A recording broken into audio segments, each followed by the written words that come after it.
Capítulo 29 – Egito.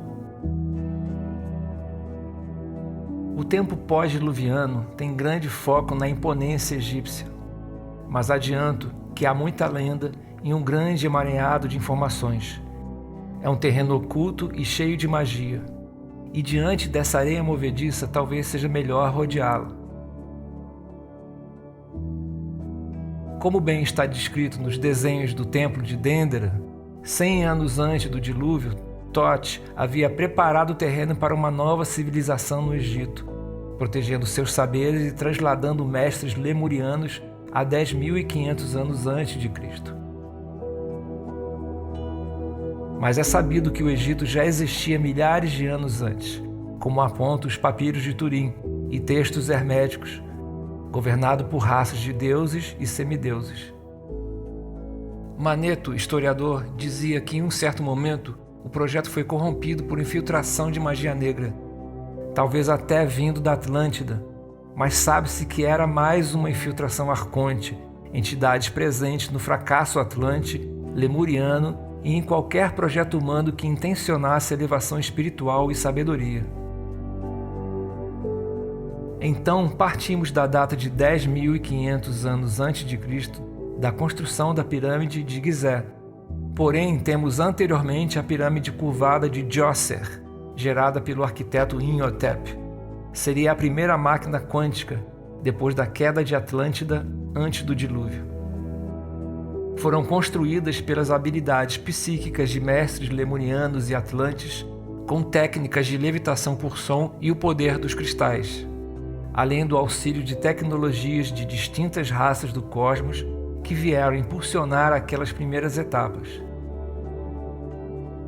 As pirâmides serviam como postos de gasolina de energia vril, mas também como fonte de equilíbrio planetário de energias telúricas para a reorganização energética pós-catástrofe. Os mestres levitavam as pedras por meio de mantras e cristais, e os egípcios apenas empurravam em suspensão para encaixarem. A civilização egípcia tinha toda a sua energia voltada para o despertar. Como é acima, é abaixo, como é dentro, é fora. O rio Nilo fora desviado para plasmar e refletir a Via Láctea sobre a Terra, da mesma forma como as 3 pirâmides de Gizé representam exatamente o cinturão de Órion há 10.500 anos antes de Cristo. E no novo percurso do Nilo, os templos foram se erguendo para que os iniciados fossem vivenciando-os como cada um de seus 7 chakras. Nascia um sítio iniciático. Fazendo então esse percurso de iniciação e despertar, começamos pelo chakra raiz no templo de Abu Simbel, perto do lago Nasser, trabalhando nossa própria dualidade. São 2 templos, o maior simboliza o masculino, que rege a energia propulsora do ser humano.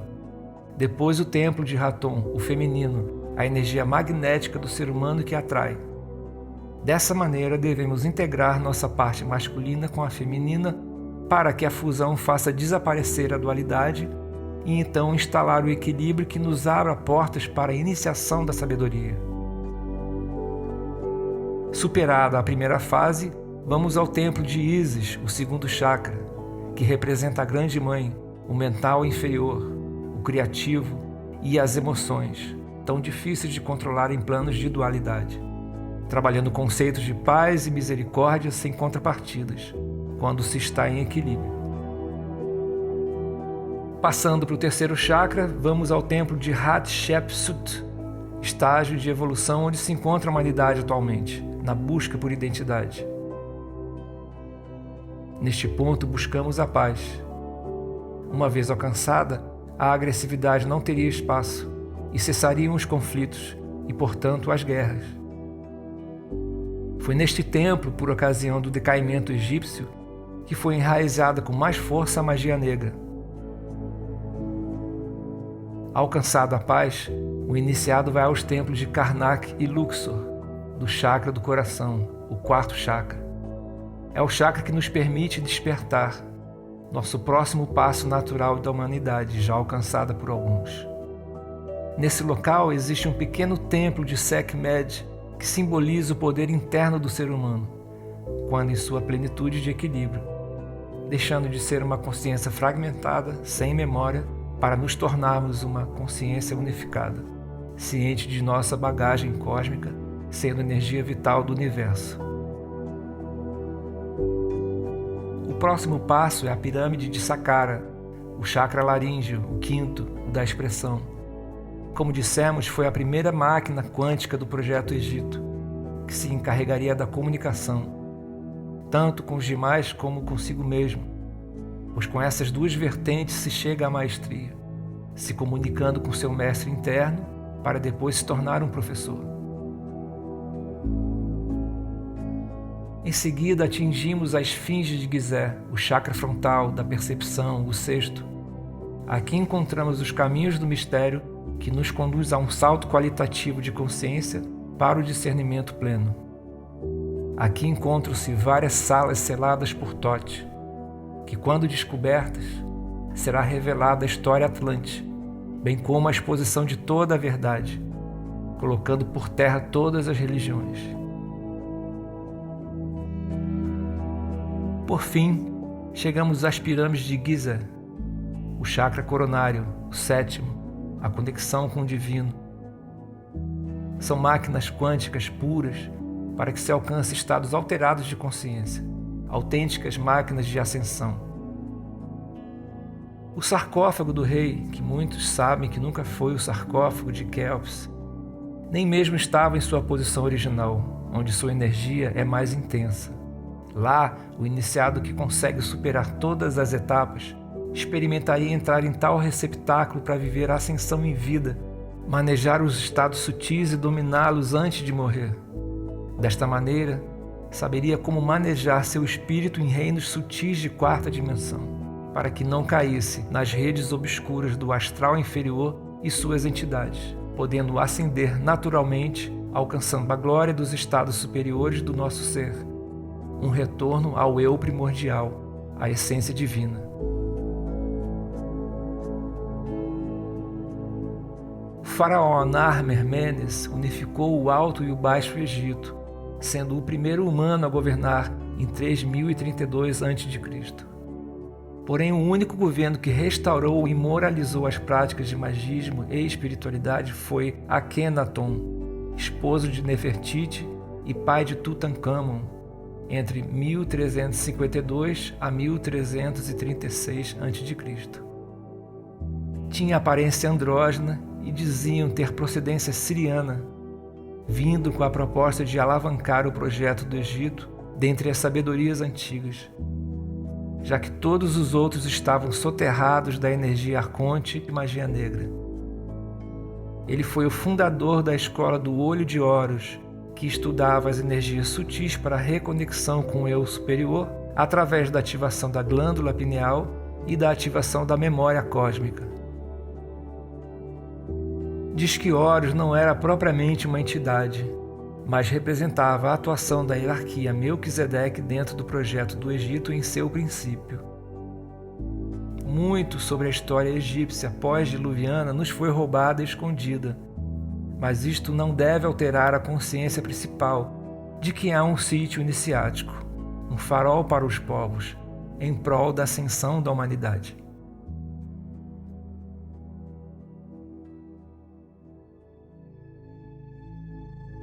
Capítulo 30 – Civilizações pós-diluvianas. Rei Arthur, deserto de Tassili, Montes Butiedi. Há um grande vazio histórico no que diz respeito às civilizações pós-diluvianas. Temos, por exemplo, o conclave inglês de Glastonbury e suas lendas do rei Arthur. Para quem tem um mínimo de sensibilidade, pode perceber que se trata de mais um lugar iniciático, de pleno poder planetário. Também ladeado por lendas de ilhas britânicas envolvendo Avalon e outros folclores irlandeses, como a Ilha Brasil, que aparece em alguns mapas medievais, nome dado em homenagem a um rei irlandês chamado Bressal. Contam que inúmeras civilizações formidáveis, provavelmente resquício dos elfos, tinham presença de poderosa magia, mas tiveram suas ilhas afundadas por ocasião do dilúvio. Mas foquemos na ilha de Leoneses, reino perdido do rei Arthur ou Pendragon, pai de Arthur, e seus cavaleiros da Távola Redonda, também submerso, com sua capital Camelot. Como não há nenhum embasamento histórico que retire essa civilização da escala mitológica, recorreremos a canalizações como de uso nesta saga. Fala-se do equilíbrio energético entre as ilhas que continham as histórias do rei Arthur e seus 12 cavaleiros, compondo a energia masculina, e a ilha de Avalon, com suas sacerdotisas, compondo a energia feminina. Se diz que Arthur era um fractal de Saint-Germain e que estava ali a salvaguardar as invasões atlantes quando esta civilização se tornou imperialista, rompendo em guerras e conquistas por invasões de inúmeros continentes. Tudo isso após seu decaimento, justamente pela degradação do equilíbrio feminino-masculino, degradando a energia feminina e rompendo a relação de amor ao planeta, se alinhando à magia negra. Estaria ali Arthur para dar assistência aos sobreviventes das catástrofes diluvianas, junto ao mitológico Merlin, que nada mais representava do que a hierarquia dos magos druidas, herdeiros da sabedoria lemuriana, uma subdivisão das hierarquias Melquisedeques. O mito da espada representa a fonte cravada numa pedra por cima, como uma conexão do Pai com nosso corpo físico pelo chakra coronário, atravessando até tocar a terra a energia feminina de Mãe Gaia. O Santo Graal representa nosso DNA cósmico, melhor explicado quando tocarmos os capítulos referentes ao Mestre Jesus. Sendo Inglaterra e Londres o chakra cardíaco do planeta, a energia sombria colocou ali o centro nervoso da Cabala Escura e dos Illuminatis, o governo oculto gerador de inúmeros hologramas, para impedir que a humanidade desperte, ascendendo como raça cósmica. Aqui, uma foto do MI6 britânico, Military Intelligence Section 6, uma réplica de um zigurate sumério, a Babilônia de Têmesis, esfregando na nossa cara que a elite vem mandando desde a implementação do plano Anunnaki babilônico de escravidão. Entre 9 a 7 mil anos antes de Cristo, temos as referências de pinturas rupestres no deserto de Tassili, na Argélia, em um tempo em que, naquele lugar, havia fértil savana e não havia o Saara. Nessas pinturas fica claro de como seres de outros mundos comumente nos visitavam. Ali aparecem desenhos de raças insetoides, seres com roupas pressurizadas, abduções, experimentos genéticos, trajes infláveis de astronautas. O francês Henri Lot, que descobriu essas pinturas em 1930, batizou uma delas de O Grande Deus Marciano. Se por um lado a ciência diz que a roda surgiu há 3.000 anos antes de Cristo, por que nada se fala do carro egípcio de 9.000 anos antes de Cristo, que aparece nas pinturas de Tassili? Porque nós adentraríamos em a outra história que nada interessa aos manipuladores da verdade.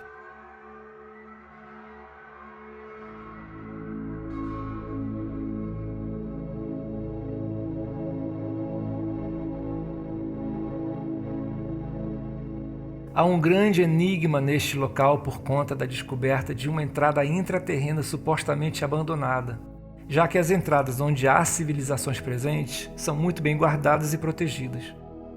O livro Transylvania Sunrise foi escrito justamente por vazamentos da inteligência romena, mas há tradição oral de presença ali de gigantes fenomenais. E durante a ditadura de Ceausescu, nos anos 70, camponeses desenterraram ossadas desses fabulosos gigantes, confiscadas pelas autoridades. E, espertamente, Ceausescu convoca uma diligência calcada em habilidosos médiuns, dentre eles um menino de 10 anos chamado César Brad, que demonstrava habilidades em ver e se comunicar com planos sutis da natureza. Porém, só em 1990, arqueólogos conseguem chegar a encontrar vestígios das entradas. E em 2002, descobriu-se que a Romênia iria fazer grandes revelações dessas verdades intraterrenas, o que acionou alertas vermelhos de todas as elites que não têm interesse na verdade do nosso passado, provocando ameaças de isolamento político dos Estados Unidos e do Vaticano, dentre outras nações. Então o Vaticano oferece regalias políticas e econômicas e os Estados Unidos oferecem tecnologias para adentrarem os túneis através do uso de satélites espiões para detectar as regiões intraterrenas. Não havia entrada física. Estava localizada a dezenas de metros abaixo, protegida por uma barreira energética magnética detectada pelo satélite. Haviam 2 túneis de 26 graus de inclinação que levavam a uma antessala semisférica que também tinha uma barreira energética, e acima do monte estranhas formações rochosas semelhantes a antenas chamadas de Babel.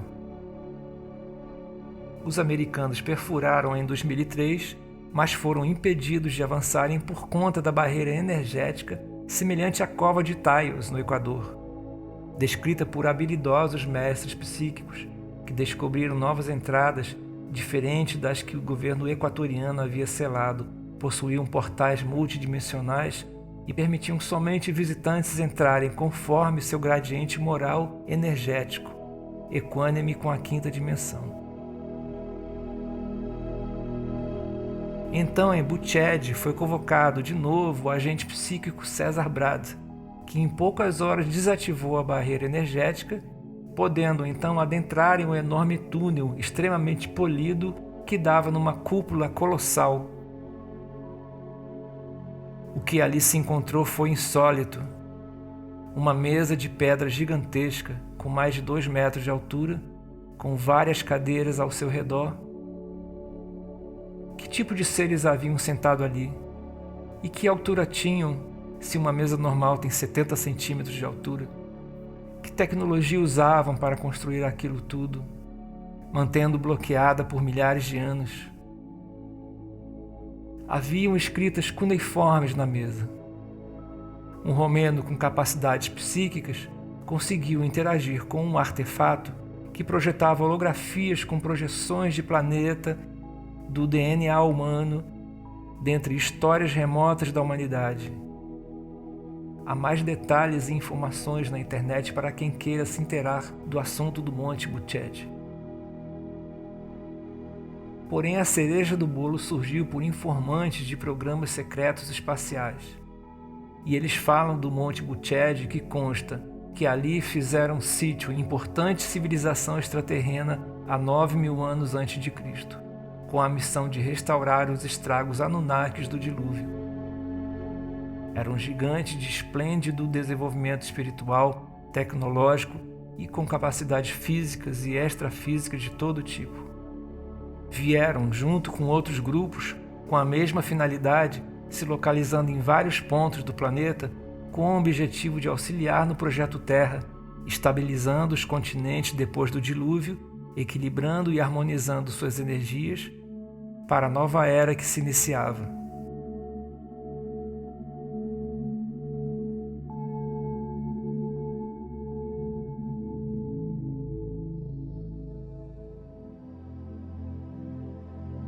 Capítulo 31 – Civilizações megalíticas.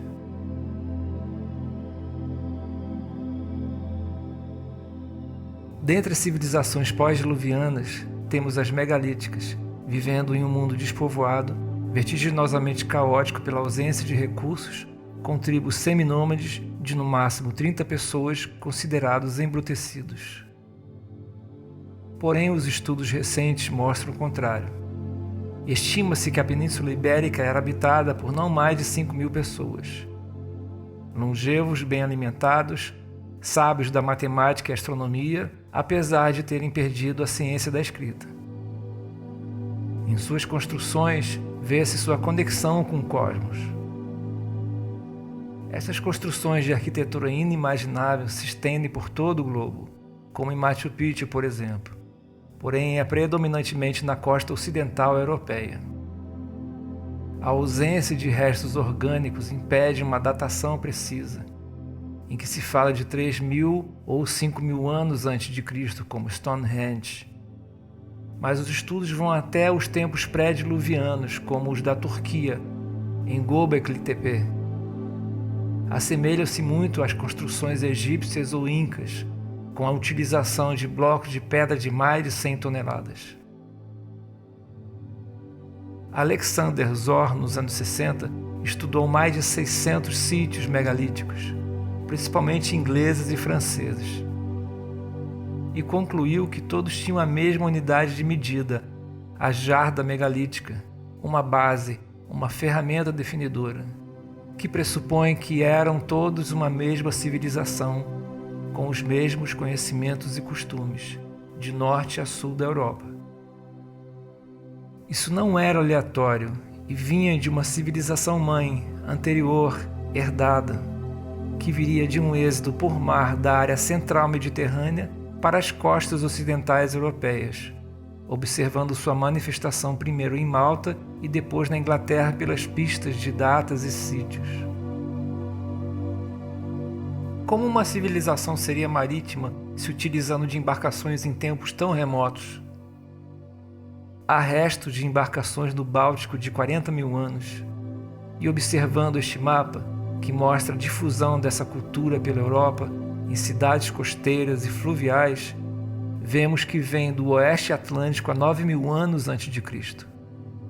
E qual seria esta civilização marítima do Atlântico Ocidental desaparecida há 9.000 anos, senão a Grande Atlântida? Já se afirma que a cultura de Tartessos, no sul da Espanha, era sítio atlante-platônico, dada a presença de ruínas concêntricas a 30 metros de profundidade em Donana, Cádiz, ou pelos petroglifos e pinturas rupestres de círculos concêntricos em sítios arqueológicos de Cantiuroana e Badajoz, relacionado com a cultura tartessiana, como também na Galícia e Ilhas Britânicas.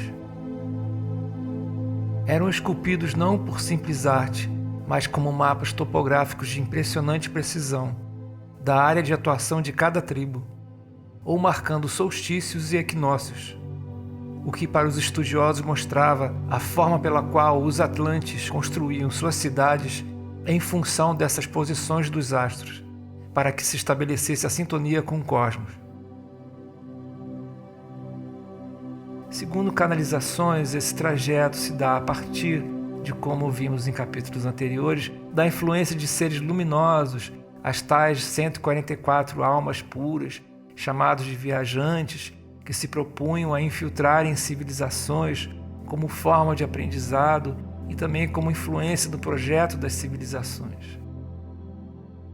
Porém, estiveram à mercê dos magos negros atlantes e da Matrix de controle, podendo estar perdidos em ciclos encarnacionais infindáveis, sem memória como nós, até os dias de hoje. Mas foram eles que, junto a Tote, transmigraram os saberes para o Egito e também perpetuaram a sobrevivência pós-dilúvio, imigrando e gerando a cultura megalítica. Conduziram e proporcionaram, junto a um suficiente número de sobreviventes, uma nova chance à raça humana sobre a Terra. O mito de Noé poderia ser interpretado por inúmeros seres de luz, Noés, que foram desembarcando pela costa europeia, semeando a vida de novo ao mundo, depois de tanta catástrofe e obscuridade.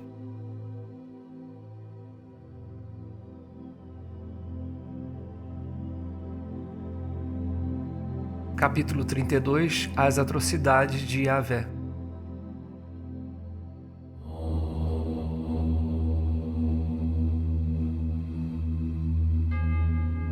Na linha temporal, esta é a parte que mais corresponde ao registro bíblico e, portanto, o período mais manipulado da nossa história, principalmente com a chegada de Jesus. A partir daqui iremos trazer as versões mais imparciais e puras de canalizações e fontes luminosas, sempre comparando com as próprias passagens, com o que há de mais sombrio e explícito nos relatos bíblicos.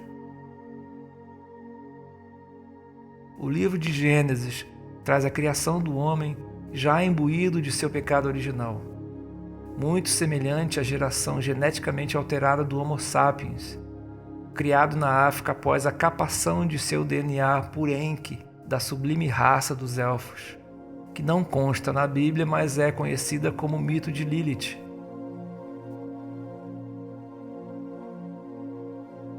No Gênesis, o dilúvio é tido já como um castigo. E não há nenhuma referência de datas, apenas os relatos que vão se espalhando pelos livros. E a nova humanidade viria da linhagem de Noé. O pecado original poderia se traduzir pelo mau uso de capacidades psíquicas e físicas avançadas dos elfos. Um primeiro personagem importante bíblico é Abraão, da cidade suméria de Ur, 11ª geração depois de Noé, no entorno de 2000 a.C., mostrando-se absolutamente submisso a Yahvé, com fé cega e temor a este Deus de traços de extrema crueldade com seus fiéis. Muito próximo do perfil arconte, de usurpação da figura divina, pela dominação e poder, para que fossem alimentados pela energia de adoração frente à ação de castigos. Em troca, Abraão tinha a promessa de Yahvé de que sua descendência seria um povo de estirpe de reis, em suma, o povo eleito de Israel. Na Bíblia se fala de uma figura muito sábia contemporânea de Abraão, Melquisedeque, rei de Salém, porém tendo sido apresentado parcialmente sob muito mistério. Mas nós sabemos que se trata de um mestre instrutor da hierarquia Melquisedeque. As canalizações mostram Abraão como uma encarnação de El Moria, em parceria a um instrutor Melquisedeque, com fins de ajudar o planeta em sua evolução, semelhante às escolas atlantes. Porém, a influência obscura das trevas se infiltrou nessa estirpe de professores, tornando Israel um atrativo de desgraça por milênios. Inúmeros psiquiatras realizaram estudos na ótica do Antigo Testamento como forma de analisar o perfil psicológico de Yahvé e facilmente o definiram como narcisista, sanguinário, cruel, homicida, psicopata e bipolar, com total ausência de empatia, revelando profundo sentimento antissocial. Não satisfeito com o castigo extremo do dilúvio no livro do Gênesis, vamos ao Levítico, onde encontramos descrições macabras de rituais onde Yahvé pessoalmente orienta Moisés de como realizar holocaustos e sacrifícios com animais, que sejam do seu agrado, para que acalme sua ira. Colocará sua mão sobre a cabeça do bezerro diante de Yahvé e espalharás seu sangue em redor ao altar, para que sejam expiados seus pecados e dos sacerdotes. Depois, estes devem esquartejar a vítima e colocarão fogo ao altar, colocando a cabeça e o sebo sob a madeira que queima, e colocando as carnes por cima. Será jogado fora o rim e o fígado. O que queimará sobre o altar será suave perfume, amansador aroma para Yahvé. Este ritual sangrento, quase satânico, é mostrado por milhares de anos como palavra divina. A justificativa de muitos fiéis bíblicos é que, para aquela civilização atrasada, era necessária esta narrativa densa e sombria. Porém, foi a condução dessa entidade divina que tornou esse povo denso e atrasado. Muitos se dizem religiosos por inércia, sem ter lido o livro do Levítico, tão sanguinário e repleto de perversões. Não faz sentido que aquele que peque, entre parênteses, o que é o pecado, vá corrigir seus erros matando um animal, espargindo seu sangue e incinerando suas vísceras e gorduras. Deus, a fonte, a energia universal criadora, o amor puro elevado à máxima potência, tem coisas melhores para cuidar do que sair atrás de você julgando e solicitando rituais por conta de suas faltas. tampouco se apresentaria pessoalmente para pedir sangue e morte. Este Deus de pura luz nunca precisaria de holocaustos que sanasse sua ira.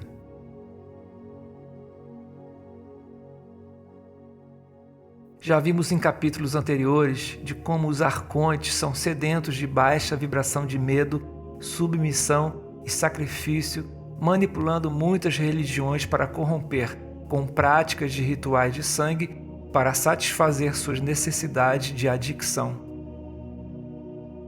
O sangue contém a vitalidade do ser e sempre foi proibida sua manipulação. No livro apócrifo dos Jubileus, é narrado que após um holocausto aparece uma maquinária metálica sobre a fumaça de fogo e sangue, aspirando todos aqueles eflúvios. Aqui claramente nos é descrito um artefato tecnológico enviado para absorver e armazenar as energias sutis ali emanadas. Outra faceta de Yahvé como um Deus ciumento é mostrado em Deuteronômio 7-10, falando a Moisés: Saiba então que seu Deus Yahvé, seu verdadeiro Deus, o Deus fiel que guarda a aliança e o amor por 1000 gerações, aqueles que guardam seus mandamentos. Porém dá por merecido a sua própria pessoa, a quem o odeia, destruí-lo. Se esquecerdes de teu Deus Yahvé, se seguir outros deuses e o adorar, eu certifico perante a ti que perecereis. Como o Deus Criador de todo o universo pode sucumbir a tal sentimento pueril e pouco elevado como o ciúme irracional? Deixando claro a sua máxima: se não me adoras como seu único Deus, te mato. Afirmação de natureza psicopata e assassina. Quando Moisés assentou o acampamento e se retirou por dias para buscar as tábuas dos 10 mandamentos, os israelitas, de tanto inquietos, puseram-se a fornicar e a idolatrar deuses locais, incendiando a cólera de Yahvé, que ordenou a Moisés 25-4, prenda todos os chefes do povo e empala os pecadores em honra a Yahvé ao sol. Assim cessará o furor e a cólera de Yahvé contra Israel. Vale assinalar o significado de empalar, que é uma degradante punição e antigo suplício que consiste em espetar o condenado pelo ânus numa estaca muito aguçada, ficando nela exposto até morrer. Nas seguintes linhas dos escritos bíblicos, se diz que por ocasião daquela reprimenda morreram 24.000 israelitas.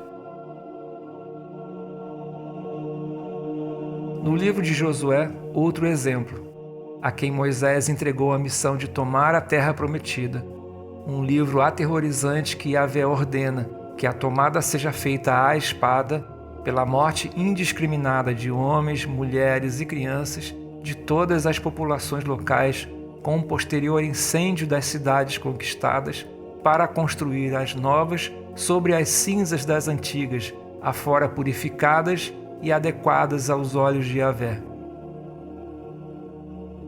E em outra passagem de Samuel 15-3, quando Moisés saía do Egito com seu povo, foram atacados pelos amalecitas, mas conseguiram derrotá-los em dura luta.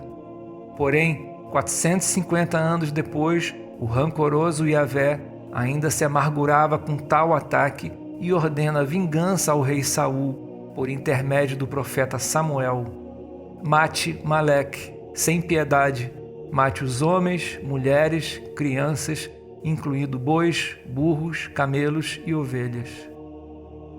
Aos que tenazmente computaram os assassinatos promovidos por Yahvé nas denominadas Sagradas Escrituras, chegam-se às cifras aterradoras de 2.287.087 pessoas. Mas se fizermos uma estimativa dos eventos que não se divulgam cifras, chegaríamos ao colossal número de 24.800.000. O que mais impressiona é que mesmo depois de ler o Antigo Testamento, 2000 anos depois, ainda se considera esta entidade genocida como o Deus do amor verdadeiro. Se levarmos em conta que judeus, cristãos e muçulmanos são os que cultuam religiões abraâmicas e tal entidade assassina, considerando o Antigo Testamento canonicamente como verdade revelada, temos, pois, 60% da população mundial rendendo culto à mesma entidade. Vemos então como é poderoso o sistema de controle da Matrix e de como se crê cegamente, depois de tanto tempo, em uma entidade cruel e psicopata. Quando nos próprios textos supostamente sagrados e à vista de todos aqueles que queiram ler, mostra sem pudor algum, diante de seus fiéis, seu lado mais depravado e selvagem.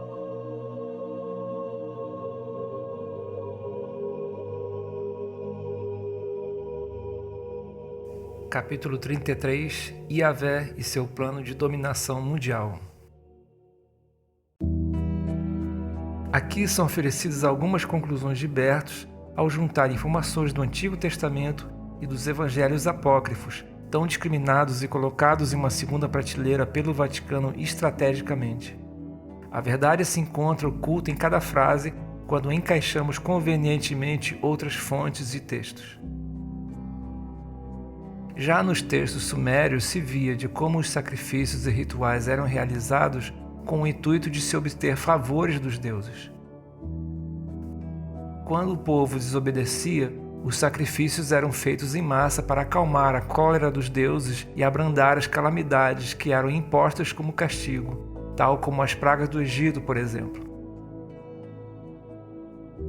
Enlil não era muito bem visto pelo povo, considerado ditatorial e colérico, descrito como um chefe militar e, sabidamente, o principal responsável pelo dilúvio. Algo que perdura em muitas religiões até hoje é a intolerância com outros deuses e a necessidade de exclusividade nas adorações. A sensação que nos dá pelo descrito em tábuas sumérias é que no decorrer dos milênios, a entidade Yahvé foi se tornando adicto às energias do medo, submissão, sofrimento, adoração e sacrifício de sangue.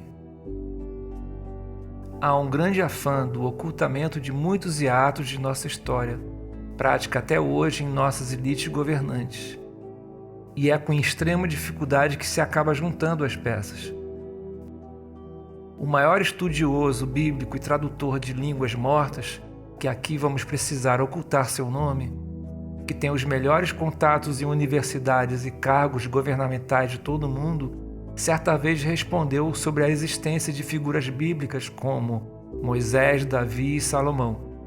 Respondeu como uma bomba, que Israel sucessivamente destruía sítios arqueológicos das eras entre 10 e 12 mil a.C., por conta de que o que ali se encontrava colocava abaixo todo o relato bíblico. Principalmente porque o povo de Israel não era tão monoteísta e se valia de adoração de várias deidades. Quando Moisés resgata o povo judeu do Egito e conduz à terra prometida, passa o compromisso de conquistar essas terras a Josué, fato que se deu às custas de sangue de homens, mulheres e crianças que habitavam em tais sítios nesse trajeto. Nos tempos seguintes, há uma época de vazio de poder, quando emergem os juízes e posteriormente os reis de Israel, num tempo mítico de muita opulência, calcado no ouro oferecido a Yahvé, recolhido dos povos subjugados e destituídos nesse percurso. Porém, ante aos pecados de Salomão, o reino se dividiria, diante da força da Babilônia de Nabucodonosor vindo do sul e dos assírios ao norte. Uma verdadeira derrota e ruína durante um período de 100 anos, iniciando a diáspora, tendo os persas dominado Jerusalém, além de outros povos dominadores que iam subjugando os que, do povo escolhido de Yahvé, restavam em Israel. Em textos bíblicos, nota-se um teor de punição de Yahvé por terem cultuado outros deuses e não guardado preceitos de lei. De maneira sistemática pelos séculos, Yahvé consagrava figuras de nobres guerreiros de seu povo que resistiam bravamente diante das batalhas de resistência elegendo-os como heróis, figuras salvadoras que empunhavam espadas e derramavam sangue em nome de Deus. Nessa prática, aos moldes do rei das guerras Enlil, criou-se uma cultura de um guerreiro salvador, como se culturalmente criava-se a expectativa da chegada de um Messias, um grande guerreiro, um super-homem invencível, que conquistaria grandes batalhas impossíveis contra inimigos de maior número e elevaria o povo israelita ao seu auge. Assim foi com Otoniel, vencendo os Sedomitas, o Dante aos Moabitas, Jefté ante os Amonitas e Baraque contra os Cananitas. Maior foi o feito de Gideão, que a pedido de Yahvé, que queria mostrar seu poder com 300, venceu milhares de Madianitas, Amalequitas e outras tribos orientais. Ou o que dizer dos feitos da força colossal de Sansão, baixo à graça do Espírito de Deus e Yahvé? Qualquer leitor curioso poderá pesquisar nos antigos escritos sucessivos heróis e guerreiros sanguinários, compondo a cultura de um povo sedento de liberdade, aguardando o grande libertador consagrado por Yahvé. Em 63 a.C., Israel sofria o jugo do Império Grego ou mesmo internamente sob o regime dos Macabeus e posteriormente o jugo do Império Romano. No Apocalipse siríaco de Baruque, apócrifo, havia uma ânsia messiânica nacionalista e revolucionária nos tempos prévios à vinda de Jesus. Esperavam um Messias e sabiam que haveria rejeição, mas que sobre ele pousaria o Espírito de Yahvé, empunhando sua espada em uma matança sangrenta de violência extrema, em uma batalha do fim dos tempos, quando derrotaria todos os exércitos de todos os povos que um dia ousaram atacar Israel, decapitando solenemente a seus reis no topo do Monte Sião. Esse holocausto perverso seria o final dos tempos, iniciando a construção da Nova Jerusalém, que teria prostrado a seus pés todos os povos do mundo. Chegaria assim o Messias, efetivamente, mas não foi o que Yahvé esperava.